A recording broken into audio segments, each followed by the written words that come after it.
J. Kingsley. Good morning, afternoon, and or evening, Dutch and James. I just finished listening to episode 106 of Storytime while Dutch mentioned the ring caving in on the first TNA pay-per-view. He didn't mention that the ring was broken by the sheer weight of one Mike Staples, known as CHEEX, in his sole TNA appearance on NWA TNA 2, dropping down and sitting on his opponent's chest. My question for Dutch is, do you have any insight at all how CHEEX was discovered by TNA, and who thought, or why it was thought, someone billed at £548 and gets gassed just walking to the ring should be trying to wrestle a standard match? So before we delve deep into CHEEX, why don't we look at that said sit down, splash, whatever he does. So one sec, I'll cue it up. Okay, sorry I've had to put the overlay on because it's... TNA. So here we go. Here is CHEEX in action. Here at ringside with ring announcer Jeremy Borash. Wait a minute, we saw an exchange of money last week between referee Slick Johnson, who's in the ring with Alicia. Sorry, audio lessons. You've got an enormously fat man. Oh my God! Just jiggling around the ring. That she was collecting for UNICEF last week with Mark Johnson. Big splash. There we go. Oh my God! Oh, Hideous. well. I don't know what to tell you. I don't think did he weigh 500 pounds? He looks like they said he did. Yeah, he's a horrible match. It was on the first night. That was the first TNA match ever, but it wasn't recorded for TV. Thank God. That's the only saving grace for it. He was put out there as a dark match. That's what we called it. But they didn't even make that. So, well, it ended up on NWA pay-per-view too.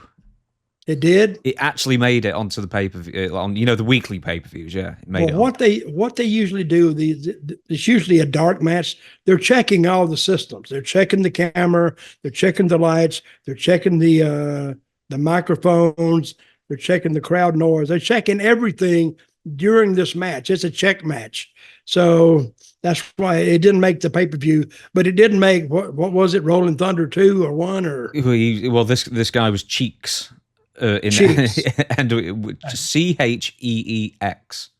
Yes, CHEEX. And I think he was from Virginia. I think that's the only match he ever had in TNA. Absolutely. That was enough. So is that it then? He's just a great big fat guy who... That's it. He wanted to be a wrestler, and they said, okay, come and be on this pay-per-view. I don't know who told him that. But I don't think I would have told him that. I'm just looking at Reddit here. It says, his name is Mike Staples, a.k.a. Rolling Thunder. Here's an article about him getting gastric bypass surgery. There are also a couple of pretty terrible YouTube videos of him from 2008. So I don't think he was ever destined for greatness, old CHEEX, then. No. And I think he was somewhere from Virginia or somewhere, independent guy. It came in and tried his hand. We didn't pick him up. So who could pick him up at that weight? Lex Luger. Yeah. No, Lex Luger couldn't. Lex Luger, that was his gimmick. You know, some guys have laid on him and he struggled. There's a lot of guys thought that was funny. He didn't. So you saw Lex Luger get tortured a couple of times then? Well, we need to watch the match between Bruiser Brody, or have we watched it? Bruiser Brody versus watched it. No, Bruiser Brody versus Lex Luger. It was, I think, was it in Florida? Yeah, Bill Alfonso was refereeing it. Cage match. Yep, and we haven't watched that, have we? No, I don't think so. I tell you, it ends. I'm going to tell you the finish, people. It ends with Lex Luger climbing over the ring, the cage. It was a cage match, and going to the floor.